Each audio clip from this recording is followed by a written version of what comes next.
আসসালামু আলাইকুম ব্যাংকার বন্ধু। আমার বিশ্বাস আপনারা সবাই বেশ ভালো আছেন। আপনাদের দোয়ায় এবং আল্লাহর অশেষ রহমতে আমিও বেশ ভালো আছি। আমি লিমন সরকার, প্রভাষক 36তম বিসিএস, হিসাব বিজ্ঞান বিভাগ, নওগাঁ সরকারি কলেজ নওগাঁ, এবং এক্স ব্যাংকার, রাজশাহী কৃষি উন্নয়ন ব্যাংক। আজকে আমরা মূলত ব্যাংকিং প্রফেশনাল এক্সামিনেশনের গভর্নমেন্ট জিএফআই সাবজেক্টের ফার্স্ট চ্যাপ্টার নিয়ে আলোচনা করব। তো এই চ্যাপ্টারটা আমাদের জন্য বেশ গুরুত্বপূর্ণ। চলেন আমরা চ্যাপ্টারটা নিয়ে আলোচনা শুরু করি। তো আমাদের এইটা মডিউল এ নিয়ে আমরা আলোচনা করব। স্ক্রিন কি দেখা যাচ্ছে এখন? জি জি, দেখা যাচ্ছে ভাইয়া। আচ্ছা, ওকে। তাহলে আহ, আমরা মডিউল এর যদি প্রথমেই সিলেবাসটা দেখি, তো এই সিলেবাসের যেটা আছে, যে কনসেপ্ট অ্যান্ড প্রিরিকুইজিটস।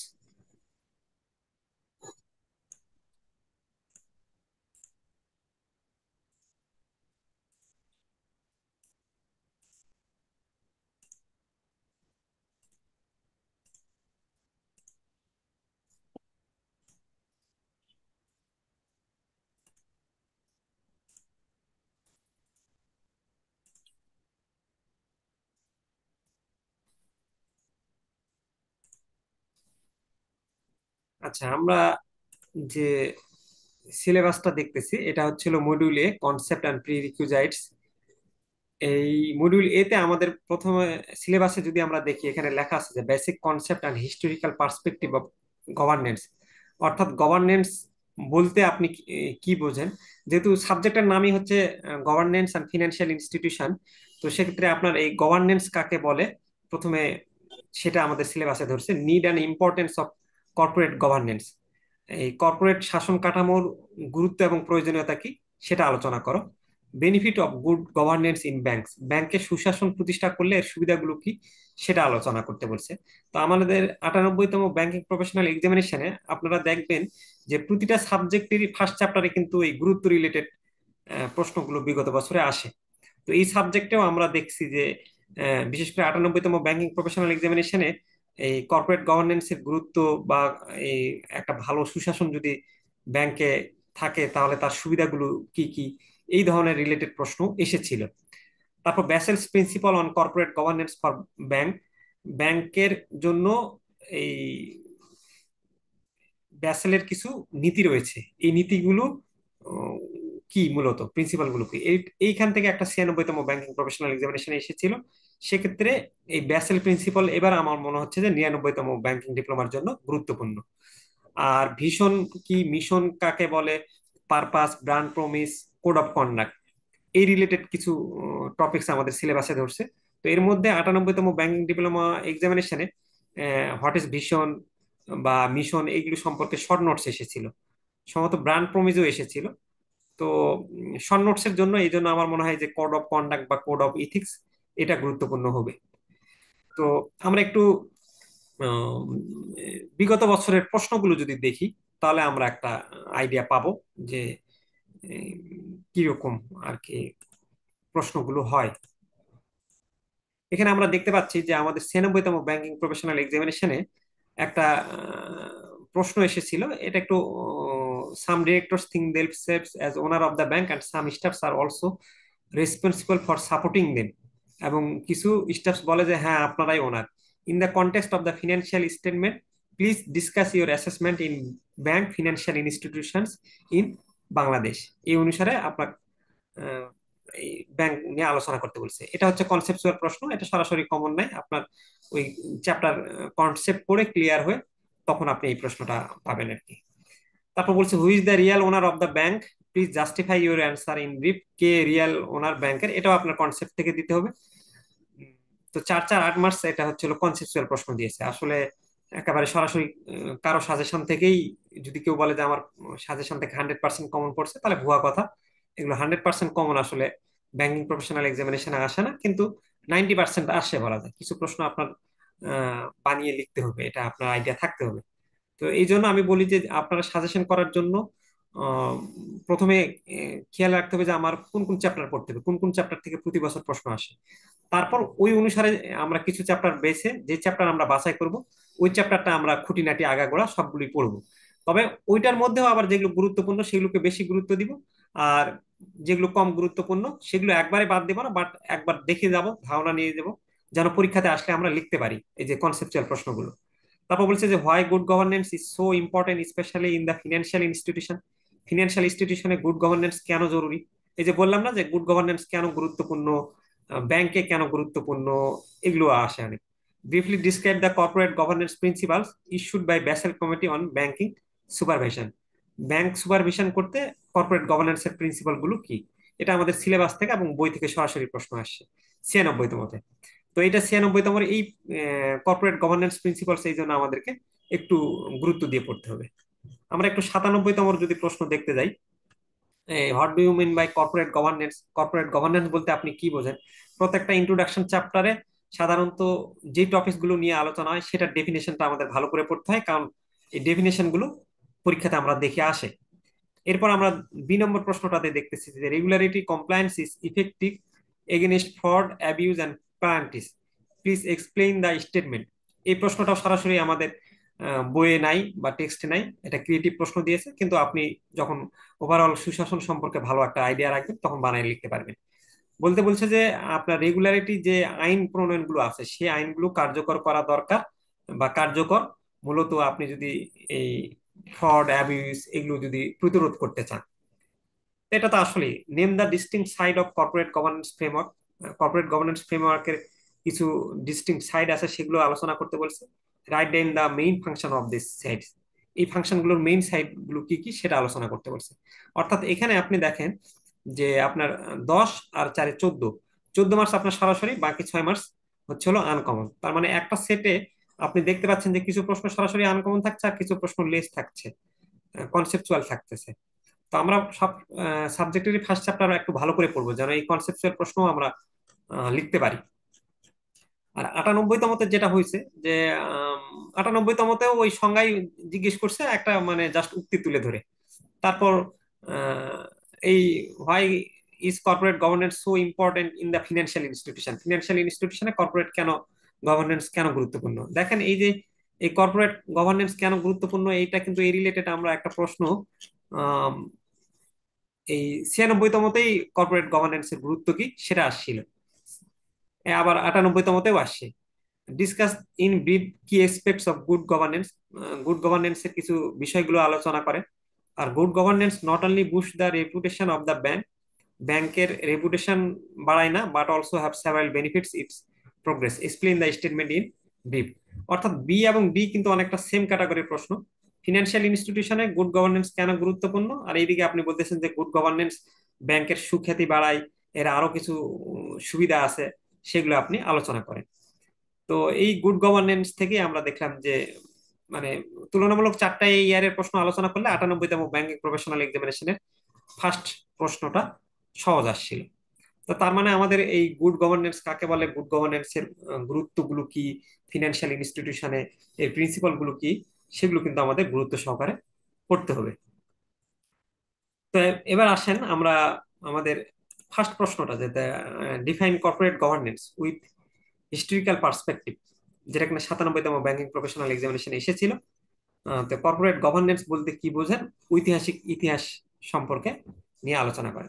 এখন মূলত গভর্নেন্স বলতে কি? গভর্নেন্স বলতে তো আমাদের একটা শাসন কাঠামো, যেখানে সুশাসন কাঠামো থাকবে, এবং এই সুশাসন কাঠামোতে কি আপনার কিছু নিয়ম নীতি লিপিবদ্ধ থাকবে, যার মাধ্যমে আপনি আপনার একটা অর্গানাইজেশন, মানে একটা সরকার কিভাবে পরিচালিত হবে সেটা তো আমরা নর্মালি গভর্নেন্স জানি। তাহলে কর্পোরেট গভর্নেন্স তার মানে কি? একটা কোম্পানির বা একটা কর্পোরেশনের কিছু নিয়ম নীতি আছে, যে নিয়ম নীতির আলোকে ওই কোম্পানিটা পরিচালিত হবে। ওই কোম্পানির যারা এমপ্লয়ি আছে বা বোর্ড অফ ডিরেক্টর আছে, তারা ওই নিয়ম নীতিগুলো মানবে। কোম্পানিটা কিভাবে নিয়ন্ত্রিত হবে, এগুলোই তো হচ্ছে হলো মূলত কর্পোরেট গভর্নেন্স। যে আপনার কোম্পানিতে বা কর্পোরেশনে যেন জালিয়াতি বা আরো বিভিন্ন ধরনের আহ, প্রতারণা দুর্নীতি এগুলো যেন না হয়। তো এই জন্য আমরা কি করব, কর্পোরেটে কোম্পানিতে একটা গভর্নেন্স চালু করব, সুশাসন চালু করব। তো এটাকে আমরা এখন আসেন একটু সংজ্ঞা সহকারে দেখি।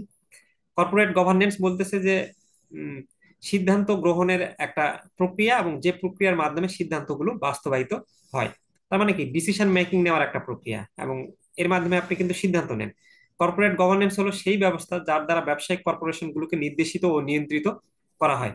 তার মানে আপনি যে নিয়ম নীতিগুলো রয়েছে ওই নিয়ম নীতি দ্বারা কিন্তু আপনি আপনার কোম্পানিগুলোকে কিন্তু বলতেছেন যে তুমি এই করতে পারবা, তুমি এই করতে পারবা না, নিয়ন্ত্রিত করা হয়। তার মানে ওই নিয়ম নীতির মাধ্যমে কিন্তু কর্পোরেট গভর্নেন্স এর মাধ্যমে আপনি কিন্তু কন্ট্রোল করতেছেন।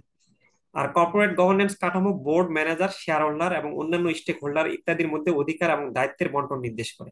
অর্থাৎ বলতে বোঝাচ্ছে যে আপনার একটা কোম্পানিতে বিভিন্ন স্টেক হোল্ডার রয়েছে, সেখানে কিন্তু বোর্ড রয়েছে, এমপ্লয়ি রয়েছে, ম্যানেজার রয়েছে, শেয়ার হোল্ডার রয়েছে, ইনভেস্টর রয়েছে, হুম, গভর্নমেন্ট রয়েছে। তো এই যে বিভিন্ন স্টেক হোল্ডার রয়েছে, এই প্রত্যেকটা স্টেক হোল্ডারের রেসপন্সিবিলিটিস গুলো কি, ডিউটিস গুলো কি, এগুলো কর্পোরেট গভর্নেন্স উল্লেখ করে দেয় যে ভাই আপনার এই দায়িত্ব, এর বাইরে কিন্তু আপনি করতে পারবেন না। আচ্ছা, এখন আমরা যদি বলি যে এটার কিছু হিস্ট্রিক্যাল পার্সপেক্টিভে বলি, আমরা 1600 শতকের আগে কিন্তু শুধুমাত্র পার্টনারশিপ বিজনেস ছিল। অর্থাৎ পার্টনারশিপ মানে কি, দুইজন একের অধিক মিলে একটা ব্যবসা পরিচালনা করা। তো তখন আহ, তারপর আরো আমরা ওই সময়ে আপনার কর্পোরেট শাসন কিন্তু ছিল না।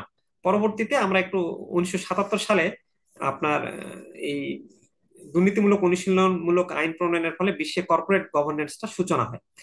আর এই 1980 সালের আগে বা সেক্টরে আমরা দেখছি যে মার্কিন যুক্তরাষ্ট্র, ব্রিটেন এবং এশিয়ান দেশগুলোতে কর্পোরেট সেক্টরে প্রচুর দুর্নীতির ঘটনা ঘটে। তখন তারা চিন্তা করলো যে এই যে কর্পোরেশন বা কোম্পানিগুলোতে বিভিন্ন ধরনের জালিয়াতি, আহ, কেলেঙ্কারি ঘটতেছে, তাহলে এগুলোকে বন্ধ করার জন্য আমরা কি করতে পারি। তো এভাবেই আপনার কর্পোরেট গভর্নেন্সটা ডেভেলপ হয়। আমাদের দেশে যেমন কর্পোরেট গভর্নেন্স ডেভেলপমেন্ট মানে আছে, কিন্তু বাট ওইভাবে সরাসরি তো সেটা প্র্যাকটিস নাই। প্র্যাকটিস নাই বলেই তো আমরা ব্যাংকিং খাতগুলোতে দেখেন কত ধরনের দুর্নীতি কেলেঙ্কারি সেগুলো হচ্ছে। ইভেন আমরা জানি যে বাংলাদেশ ব্যাংকের এক সময় রিজার্ভও চুরি হয়েছিল। তো এই যে সেখানেও তো কর্পোরেট তাহলে গভর্নেন্সটা আমরা বলতে পারি যে ঘাটতি রয়েছে। তারপর আমরা বলতে পারি বাংলাদেশের প্রেক্ষাপটে প্রাক স্বাধীনতা পর্যায়ে, যে স্বাধীনতার পরপরই আমরা দেখছি যে তখন বেশিরভাগ কোম্পানিগুলোতেই যারা পরিবার ছিল, পারিবারিক সংগঠনের আধিপত্য ছিল। 1980 থেকে 2000 সালে সরকার, আমরা জানি যে কোম্পানি আইন 1994 সাল প্রবর্তন করে, এবং এই কোম্পানি আইনের আলোকে আপনি একটা কিভাবে কোম্পানি গঠিত হবে এবং পরিচালিত হবে অনেক কিছু কিন্তু দিক নির্দেশনা দিয়ে দেয়। আপনি এটা করতে পারবেন। তারপর আমরা 2006 সালে সিকিউরিটিজ অ্যান্ড এক্সচেঞ্জ কমিশন গঠন করি। এই সিকিউরিটিজ অ্যান্ড এক্সচেঞ্জ কমিশন 2018 সালে নতুন নির্দেশিকা প্রবর্তন করছে, যা শেয়ার বাজারে তালিকাভুক্ত সমস্ত কোম্পানির জন্য অনুসরণ করা বাধ্যতামূলক। সবাই আছেন তো না? জি হ্যাঁ, জি। এই একটু 10 সেকেন্ড আমাকে একটু ডাকছে, আমি একটু 10 সেকেন্ড পরে আসতেছি। হ্যাঁ, আপনারা আবার লিভ করে নেওয়ার দরকার নেই, আমি 10 সেকেন্ডের মধ্যে আসতেছি। আচ্ছা আচ্ছা।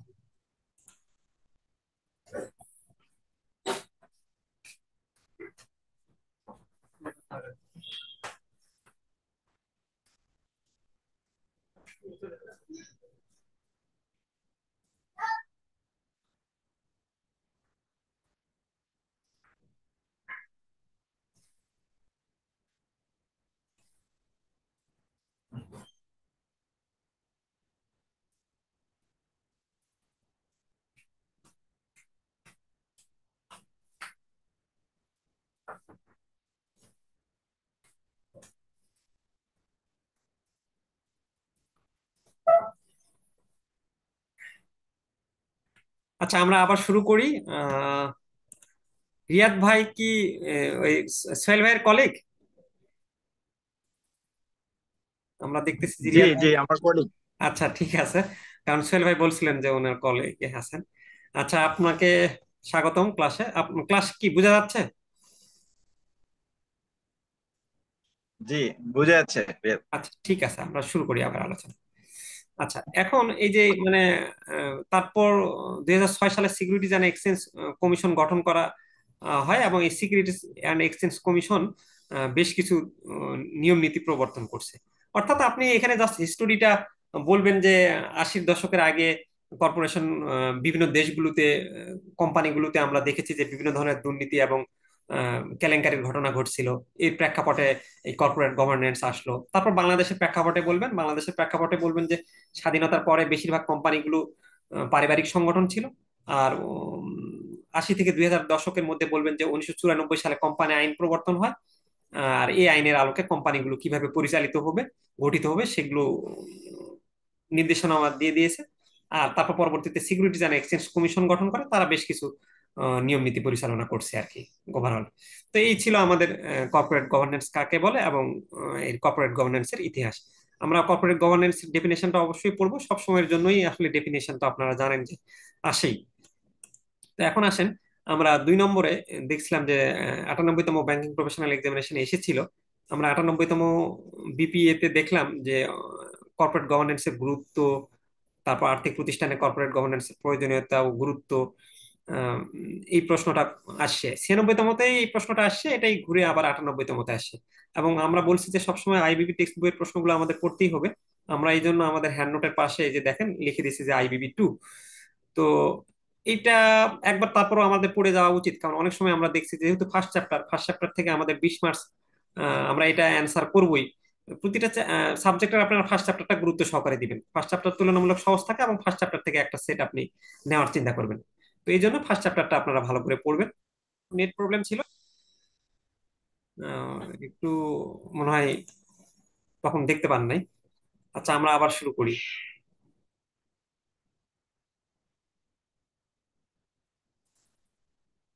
আচ্ছা, দেখা যাচ্ছে এবার এই স্লাইডটা? একজন কেউ একটু বলবেন। এখনো আসে নাই ভাই, এখনো আসে নাই। স্লাইডটা আসে নাই, তার মানে আবার নতুন করে আবার শেয়ার করতে হবে।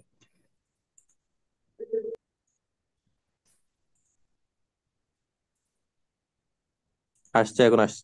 হ্যাঁ, এবার আসার কথা। আচ্ছা, okay। তাহলে আসেন, এটা খুব বেশি আপনি কয়েকটা মাথায় রাখলেই কিন্তু মানে এই গুরুত্বগুলো মানে খুব ইয়া না। আপনি নর্মালি একটা জিনিস সিম্পলি চিন্তা করবেন, পড়াগুলোকে খুব ইজি ভাবে নেবেন, পয়েন্টগুলো মুখস্থ রাখবেন, দেখবেন যে প্রশ্ন খুব ইজি হয়ে যাচ্ছে। আপনি কেন একটা কর্পোরেট গভর্নেন্স বা সুশাসন কেন দরকার? সুশাসন দরকার আপনার নিশ্চয়ই, আপনি নিজেই তো বলতে পারবেন যে আপনার জবাবদিহিতা প্রতিষ্ঠা করতে হবে। তারপর সুশাসন থাকলে আপনার কোম্পানির প্রতি বা ব্যাংকের প্রতি মানুষের রেসপেক্ট বৃদ্ধি পাবে। আপনি কি দুর্নীতি কম হবে, আপনি আপনার লক্ষ্যটা ইজিলি অর্জন করতে পারবেন। এগুলোই তো থাকবে। তো চলেন আমরা তারপরও, তো এই জন্য আমি ওইটা সেম টাইপ প্রশ্ন 2 নম্বর প্রশ্নটা আর আলোচনা করলাম না, আপনারা একটু দেখে নিবেন ওই নোট থেকে, আমার হ্যান্ড নোট থেকে। তো আমরা আসেন 3 নম্বরটা দেখি আমরা। 3 নম্বরটা বলছে যে what are the salient aspects of establishing good governance. Good গভর্নেন্সের প্রতিষ্ঠা করার ক্ষেত্রে কি কি বিষয়গুলো গুরুত্বপূর্ণ, ডিসকাস ইন ব্রিফ, সংক্ষেপে আলোচনা করে। বা সুশাসনের মূল দিকগুলো সংক্ষেপে আলোচনা করেন। অনেকটা একই রকম এগুলো, 2 3 পরের প্রশ্নগুলো গুড গভর্নেন্সের, মানে দেখলে কয়েকটা প্রশ্ন পড়লে আপনি পারবেন। আচ্ছা, আমরা প্রথমে দেখতেছি যে সুশাসন প্রতিষ্ঠাগুলোর প্রধান দিকগুলো কি। প্রথমে হচ্ছে হলো আপনার কি করতে হবে এখানে, কিন্তু স্বচ্ছতা এবং প্রকাশ, অর্থাৎ আমরা বলি যে ডিসক্লোজার এবং ট্রান্সপারেন্সি কিন্তু সুশাসন প্রতিষ্ঠার মূল বিষয়।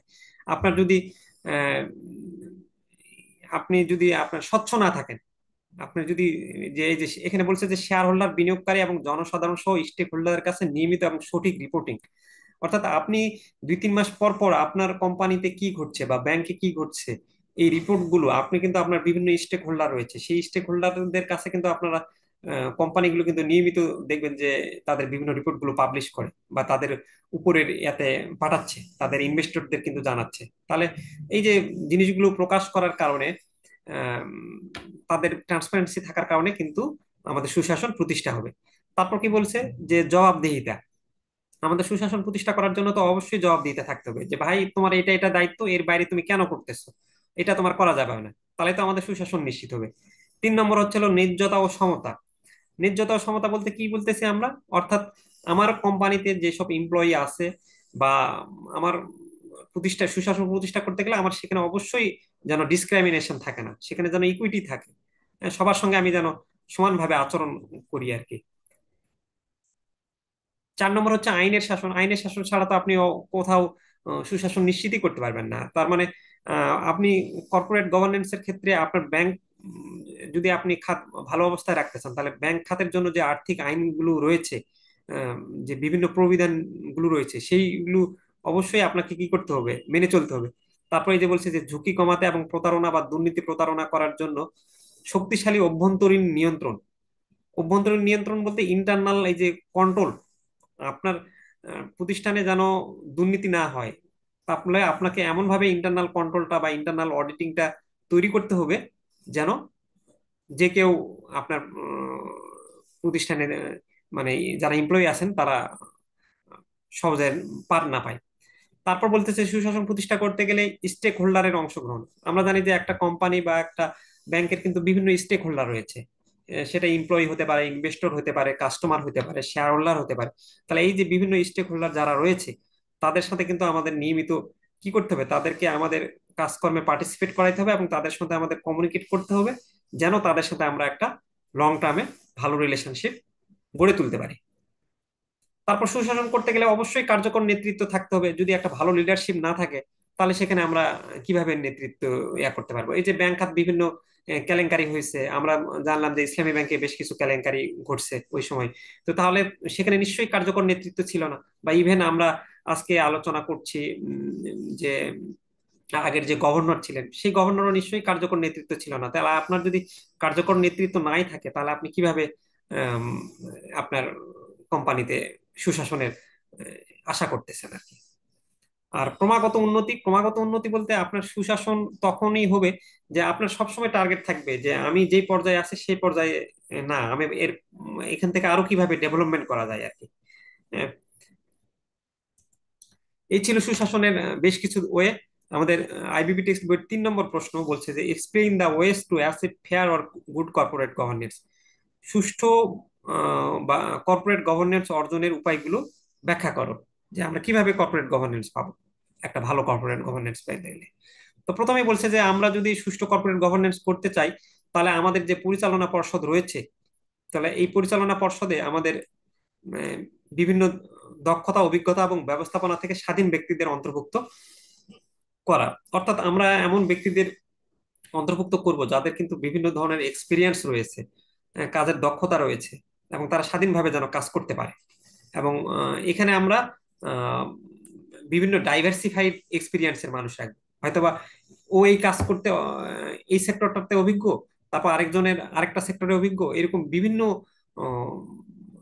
সেক্টরে মানে আমরা ডাইভার্সিফাইড বোর্ড রাখবো। তাহলে হবে কি, যে কোনো একটা সিচুয়েশনে আপনার সিদ্ধান্ত নেওয়াটা সহজ হবে। আর যদি শুধুমাত্র একই রিলেটেড আমরা অভিজ্ঞতা লোকের নেই তাহলে কিন্তু আমরা পরবর্তীতে বিভিন্ন ধরনের চ্যালেঞ্জ গুলো মোকাবেলা করা টাফ হবে। দক্ষতা দক্ষতা বলতে বোঝাইছে যে যারা এই কোম্পানির বোর্ড অফ ডিরেক্টরস থাকবে তাদের তো অবশ্যই যে বিভিন্ন আর্থিক আইন কানুন যেগুলো শিল্প জ্ঞান আছে সেগুলো সম্পর্কে তারা ডিটেলস জানবে। প্রতিশ্রুতি থাকবে, পরিচালকদের তাদের দায়িত্বের প্রতি নিবেদিত প্রাণ হওয়া উচিত, নিয়মিত মিটিং এ অংশগ্রহণ করা এবং আলোচনায় সক্রিয়ভাবে অংশগ্রহণ করা উচিত। যারা পরিচালক থাকবেন তাদের যে দায়িত্ব দেওয়া হয়েছে সেই দায়িত্ব তারা কায়মনে বাক্যে পালন করবেন, এবং তারা নিয়মিত মিটিং কার্যক্রমে অংশগ্রহণ করবেন এবং যে কোনো ডিসকাশনে তারা অ্যাক্টিভলি পার্টিসিপেট করবে সুশাসনের করার জন্য। আমরা বলতেছি মূল্যায়ন, ইভ্যালুয়েশন। ইভ্যালুয়েশন আমরা বলতেছি যে পরিচালনা পরিষদের কর্মক্ষমতা এবং ব্যক্তিগত পরিচালকদের মূল্যায়ন করা উচিত কার্যকারিতা এবং ক্রমাগত উন্নতি নিশ্চিত করার জন্য। আমরা যারা ডিরেক্টরদের নিয়োগ করছি, নিয়োগ করার পর আমরা যদি বসে থাকি যে আমরা তো কিছুদিন পর পর তাদের আহ, কাজের সম্পর্কে আমাদের ইভ্যালুয়েট করতে হবে যে আসলে তারা ঠিকমতো কাজ করছে কিনা। খোলা যোগাযোগ বলতে ওপেন কমিউনিকেশন। ওই যে কিছুক্ষণ আগে আমরা পড়লাম যে আমাদের যে বিভিন্ন স্টেক হোল্ডার রয়েছে, শেয়ার হোল্ডার রয়েছে, এমপ্লয়ি রয়েছে, আমাদের ক্লায়েন্ট রয়েছে, তাদের সঙ্গে আমাদের ওপেন কমিউনিকেশন রাখতে হবে। তাদেরকে জানাতে হবে যে আমরা এই করছি, এই রিপোর্ট সম্পর্কে জানাতে হবে, তাদের এই ঝুঁকি সম্পর্কে। তাহলে তখন আপনার কি হবে, রিলেশনশিপটা কি বলে বাড়বে। স্পষ্ট রিপোর্টিং বলতে ওই যে আপনারা বিভিন্ন ধরনের রিপোর্ট কয়েক মাস পর পর বিভিন্ন স্টেক হোল্ডারদের কাছে পাঠান না, সেটাই বলতেছে নৈতিক আচরণ। তো আপনার নিশ্চয়ই আপনি যখন কোম্পানি বা আপনার ব্যবসা প্রতিষ্ঠান বিভিন্ন ধরনের লেনদেনে যখন জড়িত থাকবে সেখানে অবশ্যই আপনারা আম, যে কোড অফ কন্ডাক্ট রয়েছে বা নীতিগতভাবে যে নিয়মগুলো আছে সেগুলো পালন করতে হবে। নীতি এবং পদ্ধতি, যে আমাদের আইন কানুন যেগুলো রয়েছে বা পদ্ধতি রয়েছে সেগুলো আমরা পালন করব। তারপর আমরা বলতেছি যে ঝুঁকি ব্যবস্থাপনা। প্রত্যেকটা কোম্পানি বা প্রত্যেকটা ব্যাংক বা প্রত্যেকটা আর্থিক প্রতিষ্ঠান কিন্তু বিভিন্ন ধরনের ঝুঁকির মধ্যে সবসময় সম্মুখীন থাকে। তো এই ঝুঁকি ব্যবস্থাপনাটাকে আপনি আহ, কার্যকর একটা রিস্ক ম্যানেজমেন্ট যদি করতে চান তাহলে কিন্তু আপনার প্রথমেই আপনার রিস্ক গুলো কি কি সেগুলো কিন্তু আইডেন্টিফাই করতে হবে, আপনার ভবিষ্যতে কি কি রিস্ক আসতে পারে। এবং সেই রিস্কটাকে মিটিগেট করার জন্য অর্থাৎ প্রশমিত বা হ্রাস করার জন্য আপনি কি কি পদক্ষেপ গ্রহণ করবেন, এইটা কিন্তু আপনার একটা শক্তিশালী রিস্ক ম্যানেজমেন্ট থাকতে হবে। যাতে করে আপনি আপনার যারা গ্রাহক রয়েছে তাদের বা যারা স্টেক হোল্ডার আছে তাদের ক্ষতিটার কমাইতে পারেন। আমাদের রিস্ক ম্যানেজমেন্ট কমিটি বাংলাদেশ ব্যাংকে ছিল না বলেই তো রিজার্ভ চুরি হয়েছে আমরা বলতে পারি। তারপর অভ্যন্তরীণ নিরীক্ষা, আমাদের তো অবশ্যই ইন্টারনাল অডিট একটা খুব ভালোভাবে কাজ করতে হবে। কেন কাজ করতে হবে? ইন্টারনাল অডিট থাকলে আহ, কর্মচারীরা বা কর্মকর্তারা কোনো ধরনের জাল জালিয়াতে অংশগ্রহণ করতে ভয় পাবে। আচ্ছা, এই ছিল আমাদের ওই কর্পোরেট গভর্নেন্সের বিভিন্ন দিকগুলো। তারপর ব্যাংকিং প্রতিষ্ঠানের সুশাসনের সুবিধা কি কি ব্যাখ্যা করো, আইবিবি টেক্সট বইয়ের করে 98তম ব্যাংকিং প্রফেশনাল এক্সামিনেশন এসেছিল। আমরা অলরেডি যা আলোচনা করলাম ওগুলোই কথা বলবে, আমি খালি জাস্ট একবার রিডিং করে যাচ্ছি। যে ব্যাংকে সুশাসন যদি বাড়ে তাহলে কি হবে? জনগণের আস্থা এবং বিশ্বাস বৃদ্ধি পাবে। আপনার সুশাসন থাকলে কিন্তু আপনার কোম্পানিতে ডিপোজিটররা টাকা রাখতে চাইবে। এখন এই যে আমাদের ব্যাংক খাত বিভিন্ন টালমাটাল অবস্থায় যাচ্ছে, যেমন আইএফআইসি তে আমার এক বন্ধু জব করে, সে দেখতেছে যে পোস্ট শেয়ার করছে যে আপনারা আইএফআইসি নিয়ে ভয় পাচ্ছেন কেন, আইএফআইসি এই ভালো অমুক তমুক। তো তাহলে এই যে আইএফআইসি তে আমরা কি জানি যে সালমান এফ রহমানের ব্যাংক বলে কিন্তু আম, সেখানে সুশাসনের একটা ঘাটতি থাকতে পারে, এই কিন্তু ভয় পাচ্ছে জনগণ। তো তাহলে আমি যদি সুশাসন নিশ্চিত করি, আমি যদি আমার জীবনেও নৈতিকতার দায়িত্ব পালন করি, তাহলে কিন্তু জনগণের কি হবে? আস্থাটা কিন্তু থাকবে। আমি যদি আমার কোম্পানি কিন্তু আমি নিজে যদি নীতি নৈতিকতার মধ্যে না থাকি, তাহলে আমার কোম্পানিকে কিভাবে বিশ্বাস করবে? আমার কোম্পানির কে বিশ্বাস করার আগে আমাকে তো নিজেকে সলিড মানুষ হিসেবে দাঁড় করাতে হবে। তারপর সুশাসন থাকলে কি হবে? গ্রাহকের যে সুরক্ষা, হ্যাঁ, সেটা বৃদ্ধি পাবে। আর্থিক অপব্যবহারের ঝুঁকি হ্রাস হবে। সেখানে কেউ তহবিল তছরূপ করতে পারবে না সুশাসন থাকলে। আপনি উন্নত সিদ্ধান্ত গ্রহণ, আপনি চাইলেই তখন সুশাসন থাকলে খুব ভালো মতন ডিসিশন নিতে পারবেন। কারণ আপনি জানেন যে আপনার বোর্ডে খুব ভালো ভালো স্কলার পার্সন রয়েছে। এই যে আমরা এখন দেখতেছি যে বিভিন্ন সেক্টর গুলোতে বা যখন সুশাসন থাকে তখন কিন্তু যেই পদের জন্য যে লোক দরকার সেই লোককেই দেওয়া হয়। তাহলে সেই লোক দিলে কিন্তু সে স্বাভাবিকভাবেই ডিসিশনটা অনেক ভালো নিতে পারবে। তারপর পুঁজির সুযোগ বৃদ্ধি পাবে। প্রতিযোগিতামূলক সুবিধা, আপনার যখন সুশাসন হবে তখন কিন্তু আপনার কি হবে? ব্যাংকের ভাবমূর্তি এবং ব্র্যান্ড মূল্য বৃদ্ধি পাবে। আর ব্র্যান্ড মূল্যটা বৃদ্ধি পেলে আলটিমেটলি আপনার ব্যাংকে কিন্তু ইনভেস্টররা বিনিয়োগ করতে চাইবে, সবাই টাকা রাখতে চাইবে। টাকা রাখতে চাইলে আপনি আলটিমেটলি আপনার ব্যাংক যদি ভালো অবস্থায় চলে যায়, তাহলে তখন কিন্তু আপনার ব্যাংকেও ভালো যারা বাজারে ট্যালেন্ট মাল্টিপল মানে ট্যালেন্ট পার্সন রয়েছেন তারা আপনার ব্যাংকে জব করতে চাইবে। অর্থনৈতিক প্রবৃদ্ধি বৃদ্ধি, আমরা জানি যে এই যে অর্থনৈতিক প্রবৃদ্ধি বাড়তে গেলে আমাদের তো ব্যাংক খাতকে অবশ্যই ভালো থাকতে হবে। ভালো না থাকলে কিভাবে অর্থনৈতিক প্রবৃদ্ধি বৃদ্ধি বাড়বে? এই ছিল আমাদের ওইটা। এইটা আমার কাছে মনে হয়েছে, এবার দেখেন এই যে 96তম ব্যাংকিং প্রফেশনাল এক্সামিনেশনে এসেছিল যে ব্যাংক সুপারভিশন সংক্রান্ত ব্যাসেল কমিটি কর্তৃক ইস্যুকৃত কর্পোরেট সুশাসন নীতিমালা সংক্ষেপে ব্যাখ্যা করুন। ব্যাসেল কমিটি বেশ কিছু প্রিন্সিপালস দিয়েছে, এই প্রিন্সিপালস গুলো আমাদের ব্যাখ্যা করতে হবে। তো এইটা একটু আম, একটু জটিল প্রশ্ন বলতে কি, আপনার কয়েকটা নীতি আছে, প্রায় 10-12টা নীতি, ওটা আপনার মুখস্থ করে ফেলতে হবে। মুখস্থ করে আপনি ওগুলো বানায় লিখবেন, অ্যাটলিস্ট 10-12টা মানে লিখবেন। ওরা এই ব্যাসেল কমিটি কিছু প্রিন্সিপাল করে দিছে, ওই প্রিন্সিপাল গুলি আপনি পয়েন্ট গুলো মুখস্থ রাখলে কিন্তু আপনি লিখতে পারবেন।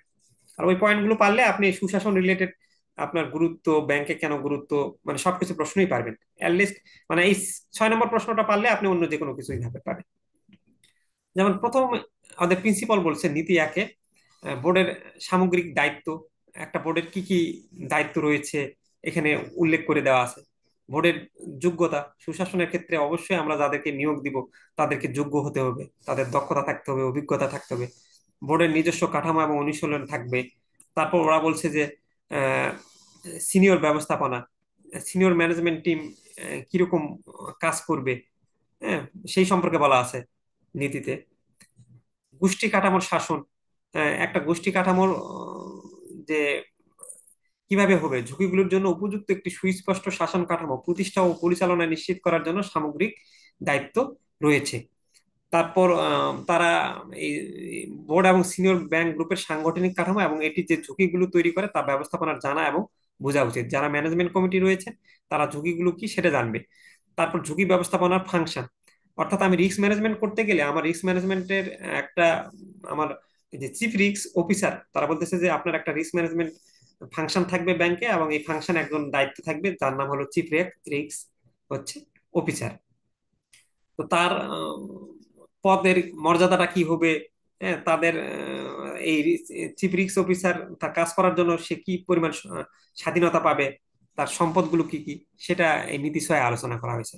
নীতির সাথে ওরা আলোচনা করছে, বলতেছে যে আপনি অবশ্যই আপনার ব্যাংক প্রতিষ্ঠানের জন্য আপনার ঝুঁকিগুলো কি, রিস্ক গুলো কি, সেগুলো আইডেন্টিফাই করবেন। আইডেন্টিফাই করার পর এগুলোকে পর্যবেক্ষণ করবেন এবং সেগুলোকে নিয়ন্ত্রণ করার চেষ্টা করবেন।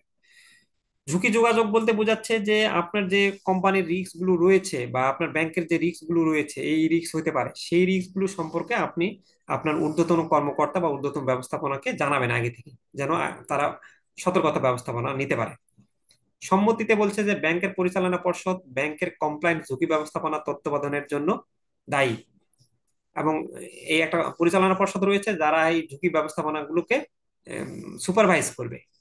নীতি 10-এ বলছে, আমি কিছুক্ষণ আগেই বললাম যে ইন্টারনাল অডিট থাকতে হবে। ইন্টারনাল অডিট থাকলে আপনি দীর্ঘমেয়াদে আপনার ইয়াতে প্রতারণা, মানে আর্থিক প্রতারণা এবং জালিয়াতি কম হবে। নীতি 11-তে বলছে ক্ষতিপূরণ। আমরা যদি একটা সুষ্ঠু কর্পোরেট শাসন করতে যাই, তাহলে আমাদের যে এমপ্লয়ি রয়েছে, ক্ষতিপূরণ বলতে পারিশ্রমিক কাঠামোটা, আপনার বেতন কাঠামোটা কিরকম নির্ধারণ হবে, এবং একটা হ্যান্ডসাম বেতন কাঠামো যেন নির্ধারণ হয়। আর প্রকাশ ও স্বচ্ছতা বলতে আপনার ওই যে ডিসক্লোজার এবং ট্রান্সপারেন্সি থাকতে হবে। নীতি 13-তে বলছে সুপারভাইজারদের ভূমিকা। আহ, বিভিন্ন যে সুপারভাইজার আছে তারা এই কর্পোরেট গভর্নেন্স গুলো দেখবে, যে আসলে এটা ঠিক মতো তত্ত্বাবধান করা হচ্ছে কিনা, এবং বোর্ড এবং ঊর্ধ্বতন ব্যবস্থাপনার সাথে নিয়মিত তারা যোগাযোগ রাখবে। তো নীতিগুলো একটু মনোযোগ সহকারে কয়েকটা ইম্পর্টেন্ট নীতি গুলো মুখস্থ করতে হবে। হ্যাঁ, একটু মুখস্থ না রাখলে এগুলো পারবেন না আর কি। যদি পয়েন্ট গুলো মুখস্থ রাখতে পারেন, বাকিগুলো নিজেই বানায় নিতে পারবেন আর কি। তো কিছু তো আমাদের সময় দিতেই হবে, একদমই তো আর সময় না দেওয়া ছাড়া আমরা একটা পরীক্ষাতে পাশ করতে পারবো না। আচ্ছা, এরপর আমাদের বলছে যে আমার আর 3 মিনিট সময় আছে। 3 মিনিট পর এটা রেকর্ডিংটা অফ হয়ে যাবে। তারপর দেন এটা রেকর্ড হয়ে আবার একটু একটু ব্রেকে যাব। তাহলে সেক্ষেত্রে আপনার 2 মিনিট পরে, আমি যখন 11টা 40, 11টা 42 বাজে, 10 মিনিট পরে আমরা আবার জয়েন করব। আমি গ্রুপে লিংক দিয়ে দিব আপনাদের। আচ্ছা, আমাদের আর 6-7টা প্রশ্ন রয়েছে, হয়তোবা আমরা 10 মিনিট পর আর 20 থেকে 30 মিনিট আলোচনা করলেই চ্যাপ্টারটা শেষ হয়ে যাবে। এখানে বলছে যে name the distinct side of corporate governance framework. Corporate গভর্নেন্সের যারা আহ, বিভিন্ন দিক রয়েছে সেগুলো সম্পর্কে লিখুন এবং এদের প্রধান কাজগুলো লিখুন। এটা 99তম ব্যাংকিং প্রফেশনাল এক্সামিনেশনের জন্য আপনাদের একটা গুরুত্বপূর্ণ প্রশ্ন, যেহেতু 97তমতে এসেছিল এবং 98তমতে আসে নাই। একটা কর্পোরেট গভর্নেন্স এর ফ্রেমওয়ার্ক করতে গেলে মূলত 3টা দিক থাকা লাগে। একটা হলো আপনার এই পরিচালনা পর্ষদ বা ব্যবস্থাপনা, একটা ম্যানেজমেন্ট ফাংশন থাকবে। এই দিকটা হচ্ছিল আপনার কোম্পানির নেতৃত্ব এবং পরিচালনার প্রতিনিধিত্ব করে। এই ব্যবস্থাপনা পরিচালক এরা আপনার কৌশলগত দিক নির্দেশ নির্ধারণ, আপনার একটা আপনার কোম্পানি 10 বছর পর কোন জায়গায় যাবে, আপনার কোম্পানির মিশন ভিশন এবং উম, দীর্ঘমেয়াদী লক্ষ্যগুলো নির্ধারণ করে।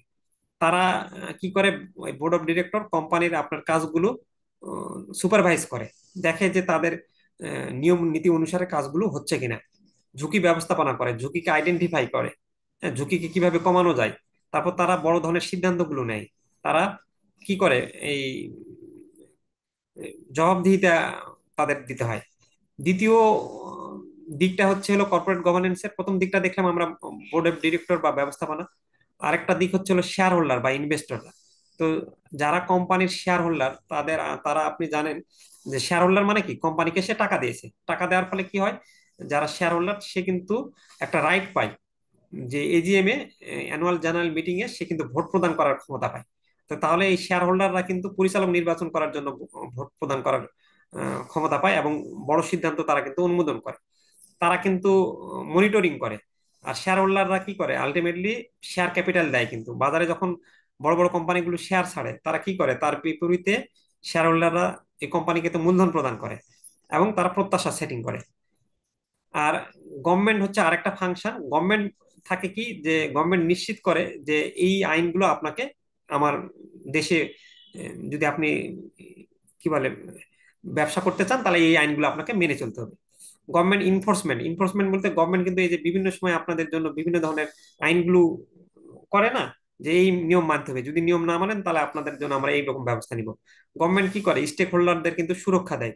এই যে এখন বাংলাদেশ ব্যাংক বলতেছে কি যে ডিপোজিটর আপনারা কোনো ভয় পাবেন না, আপনাদের জন্য আমরা আছি। এই যে তাহলে কি করছে, স্টেক হোল্ডারদের সুরক্ষা করছে। তারপর গভর্নমেন্ট কি করতেছে, যে স্বচ্ছতাটা নির্ধারণ করে। তো এখন একটু বলেন যে আমরা কি বুঝতে পারছি ক্লাসটা? কারণ 1 মিনিটের মধ্যে শেষ হবে, তো একটু আমি আপনাদের কাছ থেকে একটু ফিডব্যাক শুনতে চাচ্ছি।